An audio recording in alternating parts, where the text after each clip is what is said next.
नमस्कार दोस्तों, crescent education classes में आप सभी का स्वागत है। कैसे हैं आप सभी लोग? उम्मीद करते हैं सभी लोग स्वस्थ होंगे और अच्छी तैयारी आपकी चल रही होगी। उत्तराखंड एलटी की परीक्षा की डेट को दोस्तों यूके ट्रिपल के द्वारा निर्धारित कर दिया गया है।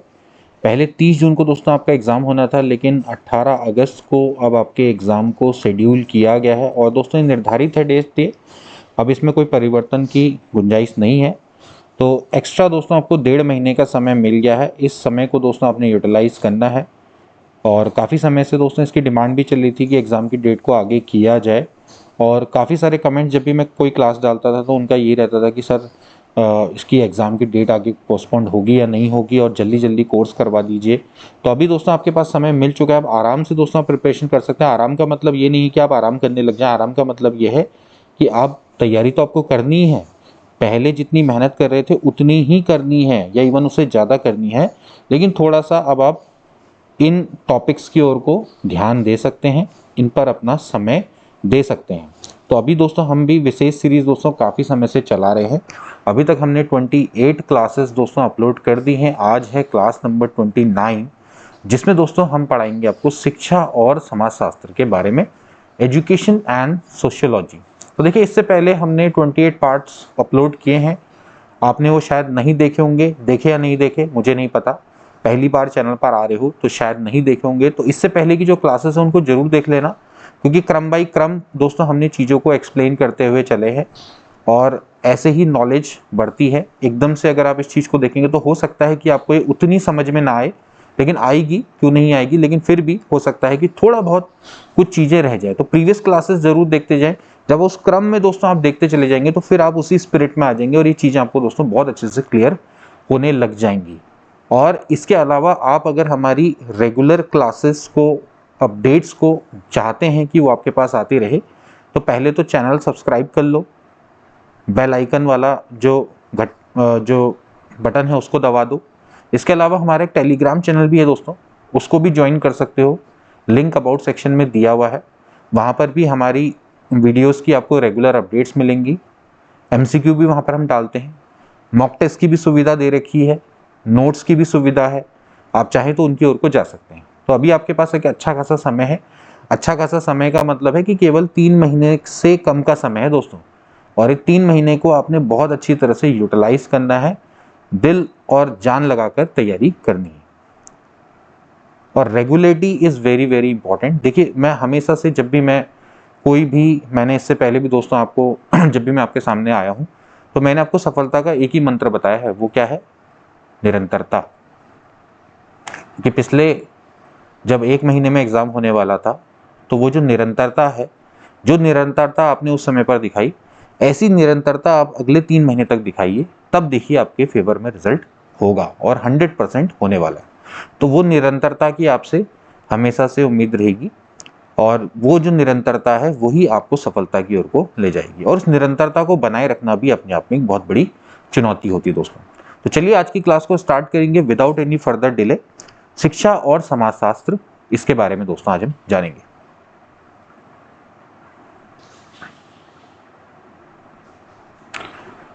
तो सबसे पहले दोस्तों आज हम पढ़ेंगे भैया समाजशास्त्र क्या है। देन उसके बाद दोस्तों एजुकेशन को समाजशास्त्र किस तरह से अफेक्ट करता है, समाजशास्त्र को एजुकेशन किस तरह से इफेक्ट पड़ती है, शिक्षा समाजशास्त्र क्या होता है, इसके बारे में दोस्तों आज हम जानेंगे। समाजशास्त्र दोस्तों अपने आप में एक नया अनुशासन है, एक नया दोस्तों डिसिप्लिन है, सोशियोलॉजी।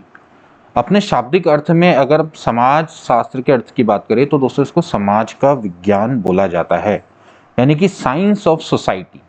इसका जो अंग्रेजी शब्द है सोशियोलॉजी, ये लैटिन भाषा के सोशियस और ग्रीक भाषा के लोगस, दो शब्दों से मिलकर बना है, जिसका अर्थ क्रमशः समाज तथा विज्ञान है। तो समाज का विज्ञान, यही दोस्तों आपका क्या है? समाज शास्त्र है, यानी कि सोशियोलॉजी दोस्तों इसको बोला जाता है। ठीक है, अब समाज के बारे में डिफरेंट दोस्तों आपके सोशियोलॉजिस्ट हैं, यानी कि समाजशास्त्री हैं, उनके मत भी दोस्तों भिन्न भिन्न है। अपने अपने तरीके से दोस्तों इन्होंने समाजशास्त्र को डिफाइन किया है। लेकिन अगर मैं बात करूं इसकी थोड़ा हिस्ट्री के बारे में, यानी कि इसके हिस्टोरिकल फैक्ट के बारे में, तो प्लेटो जो कि यूनानी दार्शनिक थे, इन्होंने पाश्चात्य जगत में सबसे पहले समाज के स्वरूप की व्याख्या करने की कोशिश करी। और उसके बाद इनके शिष्य थे अरस्तु। इन्होंने मनुष्य को एक चेतन और सामाजिक प्राणी के रूप में स्वीकार किया और उनके आपसी संबंधों का अध्ययन इन्होंने शुरू किया। तो ग्रीक फिलोसोफर प्लेटो, इनको दोस्तों सबसे पहले श्रेय जाता है कि जिन्होंने समाज के स्वरूप की व्याख्या करने की कोशिश करी। उसके बाद इनके शिष्य हैं अरस्तु, जिन्होंने मनुष्य को एक कॉन्शियस और सोशल प्राणी के रूप में स्वीकार किया और इनके म्यूचुअल रिलेशनशिप्स के बारे में स्टडी को स्टार्ट किया। इसके बाद स्वतंत्र शास्त्र के रूप में जो समाजशास्त्र है, इसका विकास 19वीं शताब्दी में प्रारंभ हुआ। दार्शनिक थे काम्टे, जो कि फ्रांसीसी दार्शनिक थे। ये सबसे पहले व्यक्ति थे जिन्होंने समाज का वैज्ञानिक यानी कि साइंटिफिक स्टडी दोस्तों इन्होंने स्टार्ट करी। इन्हीं को ही समाजशास्त्र का जनक दोस्तों माना जाता है। ध्यान रखेंगे दोस्तों कौन है, काम्टे। और काम्टे के बाद आए इंग्लैंड के हर्बर्ट स्पेंसर, इन्होंने इस क्षेत्र में कार्य किया। 1876 में दोस्तों इनकी बुक आई थी जिसका नाम है प्रिंसिपल ऑफ सोशियोलॉजी। ये बुक दोस्तों इनकी प्रकाशित हुई थी। नाम रखेंगे ध्यान, हर्बर्ट स्पेंसर की प्रिंसिपल ऑफ सोशियोलॉजी। इसके बाद दोस्तों अब समाजशास्त्रियों की अलग अलग दोस्तों डेफिनेशन है। जैसे मैंने पहले ही बोला, समाजशास्त्रियों का अलग अलग दृष्टिकोण है समाज को समझने का। तो ऐसी दोस्तों इनके द्वारा भी अलग अलग डेफिनेशन दोस्तों दी गई है। जैसे यहाँ पर गिडिंग्स दिखाई देते हैं। तो गिडिंग्स ने ये बोला है कि समाजशास्त्र समग्र रूप से समाज का क्रमबद्ध वर्णन और व्याख्या है। ये मानते हैं कि sociology is the systematic description and explanation of society viewed as a whole. ठीक है, तो ये मानते हैं कि भाई समाज का क्रमबद्ध वर्णन करो, व्याख्या करो, वही समाजशास्त्र है। ठीक है, जबकि मैकाइवर तथा पेज वही मानते हैं कि जो सामाजिक संबंध है वो ज्यादा इंपॉर्टेंट है। वही मानते हैं समाजशास्त्र सामाजिक संबंधों का व्यवस्थित अध्ययन है। सामाजिक संबंधों के जाल को हम समाज कहते हैं। Sociology is about social relationship, the network of relationship we call society. ये मैकाइवर और पेज की डेफिनेशन है। इसके बाद गिलिन और गिलिन, इन्होंने भी दोस्तों समाजशास्त्र को डिफाइन किया है और इनके द्वारा सामाजिक अंतःक्रिया को ज़्यादा महत्व दिया गया है। तो ये कहते हैं अपने विशिष्ट अर्थ में समाजशास्त्र जीवित प्राणियों के एक दूसरे के संपर्क में आने से उत्पन्न अंतःक्रियाओं का अध्ययन है। यानी कि जब जीवित प्राणी एक दूसरे के संपर्क में आते हैं तो उनके बीच में इंटरेक्शन होता है और उस इंटरेक्शन का जब हम अध्ययन करते हैं तो वही सोशियोलॉजी है। इसके बाद मैक्स वेबर है। इन्होंने अंतःक्रियाओं के को ना जरूरत देते हुए सामाजिक क्रियाओं पर ज्यादा ध्यान दिया है। तो मैक्स वेबर कहते हैं समाजशास्त्र वह विज्ञान है जो सामाजिक क्रियाओं का विश्लेषणात्मक बोध कराता है। यानी कि sociology is the science which attempt to interpretive understanding of social action. तो ये सोशल एक्शन पे ज्यादा एम्फेसाइज करते हैं रादर देन इंटरेक्शन। तो समाजशास्त्र को किस तरह से दोस्तों डिफाइन किया जा सकता है, इन सभी परिभाषाओं को अगर हम सम्मिलित करें तो इससे नई परिभाषा दोस्तों निकल कर आती है और यही समाजशास्त्र की ऑथेंटिक डेफिनेशन होनी चाहिए। समाजशास्त्र ज्ञान की वह शाखा है जिसमें समाज अथवा सामाजिक संबंधों का वैज्ञानिक अध्ययन किया जाता है। साइंटिफिक स्टडी कर रहे हैं हम समाज तथा उसमें समाज के संबंधों की, और सामाजिक संबंधों को समझने के लिए सामाजिक क्रियाओं, सामाजिक अंतःक्रियाओं और इन सब क्रियाओं के परिणामों का अध्ययन किया जाता है। तो इन्होंने सभी डेफिनेशन को इंक्लूड कर दिया। सोशियोलॉजी वो ब्रांच है of knowledge in which society और social relations are study scientifically and to understand social relations, social action, social interaction and the result of all these actions are studies. इन सभी को study यहाँ पर किया जाता है, इन सभी क्रियाओं के परिणामों को यहाँ पर स्टडी किया जाता है। अब बात करेंगे दोस्तों कि समाजशास्त्र और शिक्षा में क्या संबंध है, यानी कि relation between sociology and education. समाजशास्त्र में हमने जैसे कि डेफिनेशन दोस्तों पढ़ी, उस समय पता लगा कि भाई जो समाज शास्त्र है उसमें समाज और सामाजिक समूहों का हम अध्ययन कर रहे हैं, और सामाजिक समूह और जो सामाजिक समूह के अंतर्गत जो घटक हैं यानी कि कंपोनेंट है, उनके बीच में चलने वाली अंतः क्रिया का, उसके परिणामों का दोस्तों हम अध्ययन कर रहे हैं।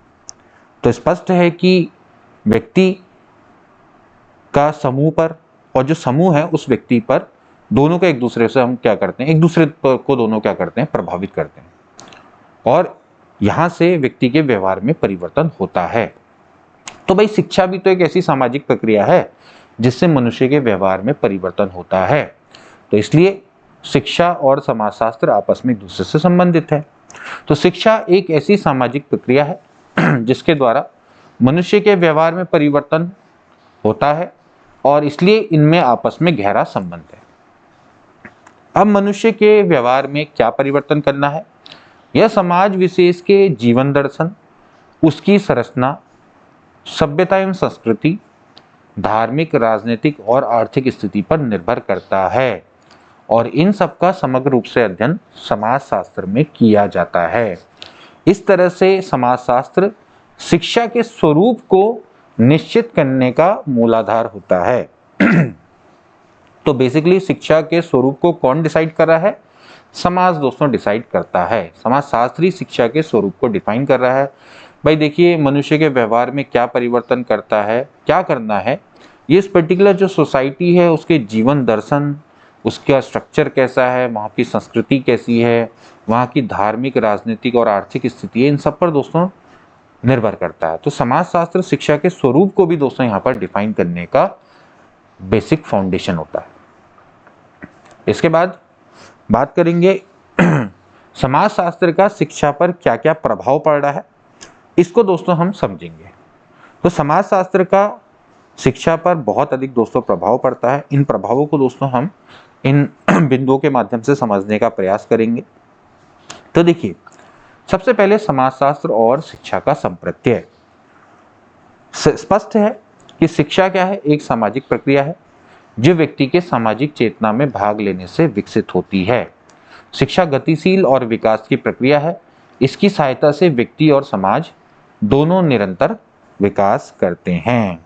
तो बेसिकली जो शिक्षा है उसके स्वरूप को समाजशास्त्र दोस्तों पूरी तरह से डिफाइन करता है कि शिक्षा का संप्रत्यय कैसा होना चाहिए। ठीक है, तो समाज सिंपली यही मानता है कि जो शिक्षा है वो गतिशील और विकास की प्रक्रिया है, और इसकी से व्यक्ति और समाज दोनों निरंतर विकास करते हैं। ये आपका शिक्षा का संप्रत्यय है अकॉर्डिंग टू सोशियोलॉजी। इसके बाद समाजशास्त्र और शिक्षा के उद्देश्य। समाजशास्त्र और शिक्षा के उद्देश्य, देखिए समाजशास्त्री ये मानते हैं कि शिक्षा के कोई भी निश्चित उद्देश्य नहीं हो सकते। उसके द्वारा तो सामाजिक कुशलता का विकास, संस्कृति का संरक्षण, संक्रमण और विकास, सामाजिक नियंत्रण और सामाजिक परिवर्तन ही किया जा सकता है।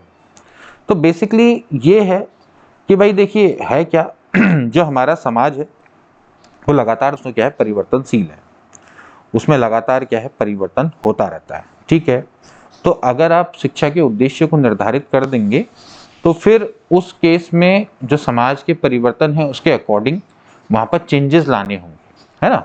तो इसलिए शिक्षा के कोई भी निश्चित उद्देश्य नहीं हो सकते हैं। उद्देश्य भी परिवर्तन और आवश्यकताओं के हिसाब से बदलते जाने चाहिए। तो इसलिए सामाजिक कुशलता का विकास करना है, संस्कृति का संरक्षण करना है, संक्रमण और विकास, सामाजिक नियंत्रण और सामाजिक परिवर्तन को करना है।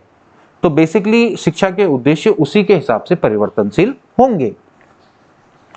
अब इसके बाद आती है समाजशास्त्र और शिक्षा की पाठ्यचर्या। अब जैसे शिक्षा के उद्देश्य होंगे उसी के अकॉर्डिंग शिक्षा का करिकुलम भी बनेगा। ठीक, तो शिक्षा की पाठ्यचर्या में व्यक्ति और समाज दोनों की आवश्यकताओं की पूर्ति करने वाले विषयों और क्रियाओं को स्थान दिया जाना चाहिए। समाजशास्त्री यही मानेंगे। और समाज की समस्याएं और आवश्यकताएं बदलती रहती हैं, इसलिए उसकी शिक्षा की पाठ्यचर्या भी लगातार बदलती रहनी चाहिए। ठीक है, तो इस तरह से आपने दोस्तों इसको समझना है। ठीक है, समाज की समस्याएं और आवश्यकताएं बदलती रहती हैं, इसलिए उसकी शिक्षा और पाठ्यचर्या भी लगातार बदलती रहनी चाहिए। अब इसके बाद बात करते हैं दोस्तों समाजशास्त्र और शिक्षण विधियां। शिक्षण विधियों को दोस्तों प्रभावित किया है। समाजशास्त्रियों का ध्यान मनुष्य के बीच में चलने वाली अंतः क्रियाओं पर ज्यादा केंद्रित होता है। इंटरेक्शन कैसे करेंगे, तो बेसिकली शिक्षा में भी तो यही होता है ना कि जब दो व्यक्ति हैं उनके बीच में आपस में इंटरेक्शन होता है और इंटरेक्शन के माध्यम से ही एजुकेशन दोस्तों आगे बढ़ती है। इसलिए दार्शनिकों की अपेक्षा जो समाजशास्त्री हैं, इन्होंने सीखने की अधिक उत्तम विधियों का विकास किया है। आप अगर देखेंगे तो शिक्षण विधियां हैं वो समाजशास्त्रियों के द्वारा ज्यादा अच्छे से डेवलप की गई हैं, क्योंकि ये ज्यादातर इंटरेक्शन पे दोस्तों क्या करते हैं, बिलीव रखते हैं। तो इसलिए अच्छी उत्तम विधियों का विकास समाजशास्त्रियों के द्वारा किया गया। तो समाजशास्त्र ने शिक्षा की विधियों को बहुत अधिक प्रभावित किया। इसके बाद समाजशास्त्र और अनुशासन। अनुशासन भी दोस्तों इन्होंने मानना है कि ये एक सामाजिक भावना है और इस भावना का विकास तभी संभव है जब मनुष्य सामाजिक क्रिया में भाग ले। तो समाजशास्त्रियों के अकॉर्डिंग अनुशासन को दोस्तों ये एक सामाजिक भावना मानते हैं और इस भावना का विकास तभी संभव है जब मनुष्य समाज की क्रियाओं में भाग लेगा और इसके लिए उच्च सामाजिक पर्यावरण भी आवश्यक होगा। ठीक है, तो एक उच्च सामाजिक पर्यावरण को बनाए रखने भी बहुत जरूरी है, क्योंकि समाजशास्त्री मनुष्य को सामाजिक प्राणी मानते हैं दोस्तों, और उच्च सामाजिक पर्यावरण जब होगा तो फिर वहां पर दोस्तों अपने आप ही अनुशासन देखने को मिलेगा। ठीक है, तो अनुशासन को ये एक सामाजिक भावना मानते हैं।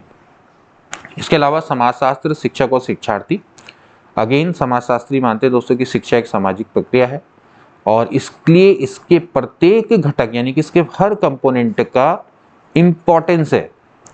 इसलिए शिक्षक यदि शिक्षार्थी के लिए उच्च सामाजिक पर्यावरण क्रिएट करेगा तो शिक्षार्थी इस उच्च सामाजिक पर्यावरण में सक्रिय रूप से भाग लेगा। ठीक है, इसीलिए यहां पर महत्वपूर्ण है कि शिक्षक और शिक्षार्थी, शिक्षक से ये एक्सपेक्टेड है कि वो एक उच्च सामाजिक पर्यावरण का क्रिएशन करे, तो शिक्षार्थी अपने आप ही वहां पर सक्रिय रूप से भाग लेगा। ठीक है, तो ये आपने यहां पर समझना है।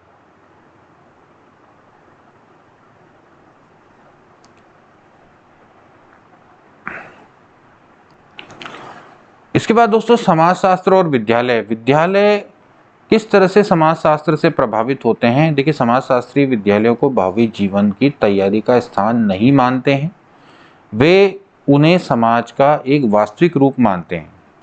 वे मानते हैं कि जो भावी जीवन के तैयार ही नहीं होती है केवल विद्यालय में, यहाँ पर जो शिक्षक शिक्षार्थी है उनके आंतरिक संबंध हैं वो ज़्यादा इम्पोर्टेंट रखते हैं। ये समाज का ही दोस्तों क्या है, एक वास्तविक रूप है, समाज का ही एक दोस्तों लघु रूप है। ये इसको इस पर ज़्यादा इम्फेसाइज करते हैं या इस पर ज़्यादा ये फोकस करते हैं। ठीक है, तो बेसिकली ये भावी जीवन से संबंधित क्रियाओं के स्थान पर वर्तमान जीवन से संबंधित क्रियाओं पर दोस्तों ज़्यादा महत्व देते हैं। इसके बाद समाजशास्त्र और शिक्षा के अन्य पक्ष। शिक्षा के अन्य पक्षों पर भी दोस्तों समाजशास्त्र का प्रभाव दिखाई देता है। ये मानते हैं कि शिक्षा व्यक्ति की पहली सामाजिक आवश्यकता है और प्रत्येक समाज को अपने सदस्यों की शिक्षा की व्यवस्था करनी चाहिए और इसी कारण से सामान्य, अनिवार्य और निःशुल्क शिक्षा की व्यवस्था की शुरुआत हुई। और इसके अलावा जन शिक्षा के विचार को भी बड़ा बढ़ावा मिला है, क्योंकि भैया समाज में रहने वाला हर जो कंपोनेंट है, घटक है, यानी कि हर व्यक्ति है, उसके लिए सामान्य, अनिवार्य और निःशुल्क शिक्षा की व्यवस्था की शुरुआत समाजशास्त्रियों को जाती है, उनका श्रेय उन्हीं को जाता है। इसके बाद शिक्षा का समाजशास्त्र पर क्या प्रभाव पड़ा है। समाजशास्त्र का तो शिक्षा पर प्रभाव है ही, तो वैसे ही शिक्षा का भी समाजशास्त्र पर प्रभाव पड़ा है, क्योंकि देखिए शिक्षा के द्वारा ही मनुष्य का विकास होता है दोस्तों, विकास की आधारशिला है। तो ऐसे ही दोस्तों अगर समाजशास्त्र के निर्माण करना है तो उसके लिए भी शिक्षा की परम आवश्यकता है। तो समाजशास्त्र के निर्माण एवं विकास के लिए भी शिक्षा पूरी तरह से आवश्यक है और शिक्षा समाजशास्त्र के निर्माण की ही आधारशिला है। ठीक है, जब तक आपको ज्ञान विज्ञान नहीं होगा, आपको नॉलेज नहीं होगी, तो फिर इस केस में आप समाजशास्त्र को विकसित नहीं कर पाएंगे। शिक्षा के अभाव में कोई भी व्यक्ति है वो बिल्कुल भी इस क्षेत्र में विकास नहीं कर सकता है, समाजशास्त्र के क्षेत्र में विकास नहीं कर सकता है। ठीक है, इसके अलावा शिक्षा क्या करती है? समाजशास्त्र को दोस्तों आगे बढ़ाती है। ठीक है भाई, देखिए कई वैज्ञानिक अध्ययन हुए दोस्तों इस पर, और बेसिकली यही पाया गया कि एजुकेशन ही दोस्तों क्या करती है? समाजशास्त्र को आगे बढ़ाती है। ठीक है, इसके बाद शैक्षिक समाजशास्त्र का अर्थ और परिभाषा। ठीक, अब देखिए जब शिक्षा और समाज इनके बीच में इतने संबंध आपस में निकले, तो फिर इन्हीं संबंधों का अध्ययन करके 20वीं शताब्दी में एक नई डिसिप्लिन का विकास हुआ, जिसको कि शिक्षा समाजशास्त्र बोला गया, यानी कि एजुकेशन सोशियोलॉजी के नाम से दोस्तों इसको जाना गया। अमेरिका के दोस्तों जॉर्ज पायन है, इनका नाम याद रखिएगा, वो दोस्तों इसके जन्मदाता माने जाते हैं। इनकी एक बुक आई थी दोस्तों, वो उसका नाम था the principle of educational sociology 1928। इस जब बुक को दोस्तों इन्होंने पब्लिश किया, तो इनके द्वारा ही शिक्षा पर सामाजिक जीवन और सामाजिक जीवन पर शिक्षा के प्रभाव का दोस्तों पता लगा। इनके द्वारा बताया गया कि शिक्षा किस तरह से सामाजिक जीवन को प्रभावित करती है और सामाजिक जीवन भी शिक्षा को प्रभावित करता है। तो इनकी बुक ध्यान रखेंगे, the principle of educational sociology. इसके अलावा जॉन डीवी, ये भी दोस्तों काफ़ी इंपॉर्टेंट है। डीवी की द स्कूल एंड सोसाइटी, इसके अलावा डेमोक्रेसी एंड एजुकेशन, ये 2 बुक लिखकर इन्होंने भी अपने विचारों को देश विदेशों तक पहुंचाया। डीवी दोस्तों जो कि आपके प्रयोजनवादी हैं, समाज को दोस्तों ज़्यादा इंपॉर्टेंस देते हैं, तो इनकी भी बुक है काफ़ी, the school and society, democracy and education. तो इनके अनुसार भी दोस्तों शिक्षा क्या है? एक सामाजिक प्रक्रिया है जो कि व्यक्ति के द्वारा जाति की सामाजिक चेतना में भाग लेने से विकसित होती है। तो अकॉर्डिंग टू डीवी, शिक्षा भी क्या है दोस्तों? आपकी एक सोशल प्रोसेस है जो व्यक्ति के द्वारा जाति की सामाजिक चेतना में भाग लेने से विकसित होती है।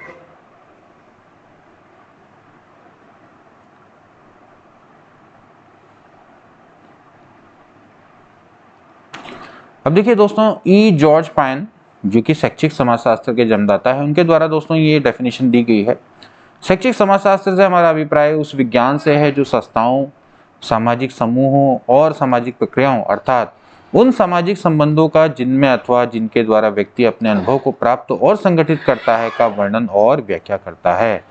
तो यानी कि एजुकेशनल सोशियोलॉजी उस विज्ञान से है, वो विज्ञान है जो कि संस्थाओं, सामाजिक समूहों और सामाजिक प्रक्रियाओं, उन सबके सामाजिक संबंधों का अध्ययन करता है, और इसके अलावा जिनके द्वारा व्यक्ति अपने अनुभवों को प्राप्त और संगठित करता है, उसकी वर्णन और व्याख्या वो करता है।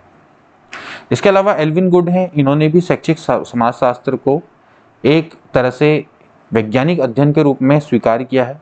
इन्होंने बोला है कि ये एक वैज्ञानिक अध्ययन है और इसके द्वारा व्यक्ति सामाजिक समूह में किस प्रकार से रहते हैं, इन समूह में रहकर वे किस प्रकार की शिक्षा प्राप्त करते हैं, इन समूह में कुशलतापूर्वक रहने के लिए उनको किस प्रकार की शिक्षा की आवश्यकता है, इस बात का दोस्तों यहाँ पर वैज्ञानिक अध्ययन किया जाता है। ब्राउन शैक्षिक समाजशास्त्र के सिद्धांतों को शिक्षा की संपूर्ण प्रक्रियाओं पर लागू करता है। ठीक है, तो ये मानते हैं कि शैक्षिक समाजशास्त्र के द्वारा समाजशास्त्र के सिद्धांत को शिक्षा की संपूर्ण प्रक्रिया पर लागू किया जाता है। इसके अलावा ओटावे हैं, इन्होंने भी दोस्तों समाजशास्त्र की संक्षिप्त परिभाषा दी है और इनके द्वारा ये बोला जाता है कि जो शैक्षिक समाजशास्त्र की संक्षिप्त परिभाषा इस रूप में की जा सकती है कि वह शिक्षा की और समाज के परस्पर संबंधों का अध्ययन है।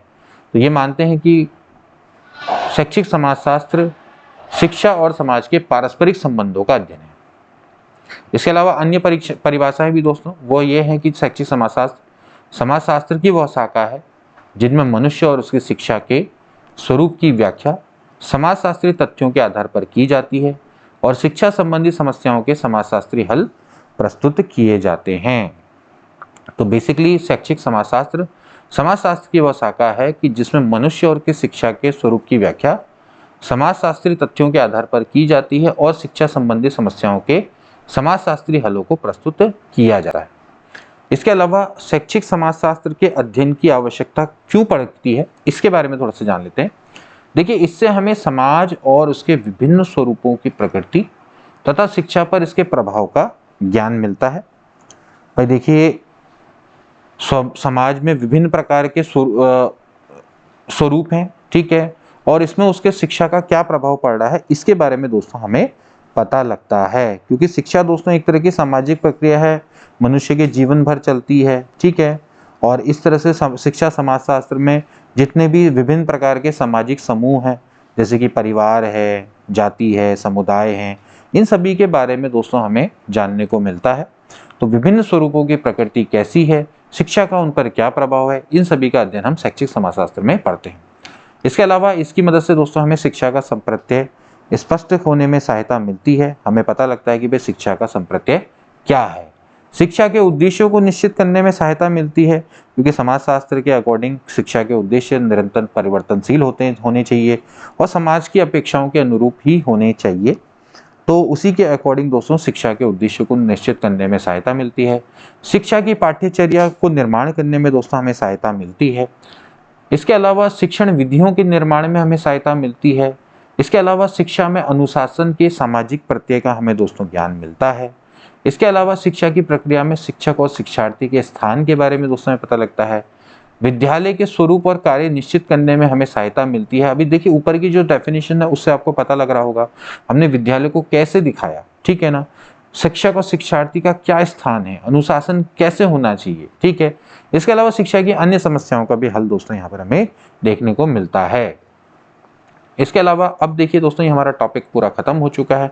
फटाफट से इसके आंसर देंगे। समाजशास्त्र के जनक दोस्तों कौन माने जाते हैं? जैसे कि अभी हमने पढ़ा, कांटे को दोस्तों हम समाजशास्त्र के जनक के रूप में मानते हैं, ठीक है। प्लेटो ने सर्वप्रथम अध्ययन किया था। समाजशास्त्र की सर्वप्रथम पुस्तक प्रिंसिपल ऑफ सोशियोलॉजी, इसके पुस्तक के लेखक कौन है? Herbert Spencer is the right option. A वाला ऑप्शन इसका राइट हो जाएगा। इसके बाद दोस्तों शैक्षिक समाजशास्त्र के जन्मदाता कौन माने जाते हैं? तो आप देख सकते हैं दोस्तों option number C is right. George Payne is the father of educational sociology. And next question is the school and society पुस्तक के लेखक कौन है दोस्तों? इसके लेखक हैं हमारे प्यारे जॉन डीवी, ठीक है। तो बी वाला ऑप्शन क्या हो जाएगा? राइट। इसके बाद कुछ स्टेटमेंट, समाजशास्त्र समग्र रूप से समाज का क्रमबद्ध वर्णन और व्याख्या है, यानी कि sociology is a systematic description and explanation of society as a whole. तो किसके द्वारा डेफिनेशन दी गई थी दोस्तों? अभी बताया था, गिडिंग्स के द्वारा दी गई थी। इसके बाद सामाजिक संबंधों के जाल को हम समाज कहते हैं। इसमें अभी हमने पढ़ा था किसके द्वारा दोस्तों दी गई थी? मैकाइवर एंड पेज के द्वारा दोस्तों दी गई थी। शैक्षिक समाजशास्त्र समाजशास्त्र के सिद्धांतों को शिक्षा की संपूर्ण प्रक्रिया में लागू करता है। ये कथन किसके द्वारा दोस्तों दिया गया था? ब्राउन के द्वारा दोस्तों दिया गया था। और इसके अलावा शैक्षिक समाजशास्त्र की संक्षिप्त परिभाषा इस रूप में परिभाषित की जा सकती है कि वह शिक्षा और समाज के पारस्परिक संबंधों का अध्ययन है। तो शैक्षिक समाजशास्त्र की ये परिभाषा दोस्तों ओटावे के द्वारा दी गई थी। तो ये था दोस्तों आपका शिक्षा और समाजशास्त्र। आई होप कि दोस्तों आपको लेक्चर अच्छा लगा होगा, और अगर अच्छा लगा है तो इसको अपने दोस्तों के बीच में जरूर शेयर कर देना। क्लासेस पूरा देखा करो, तभी जाके 100% बेनिफिट मिलेगा। मिलते हैं नेक्स्ट क्लास में, तब तक के लिए take care and good bye.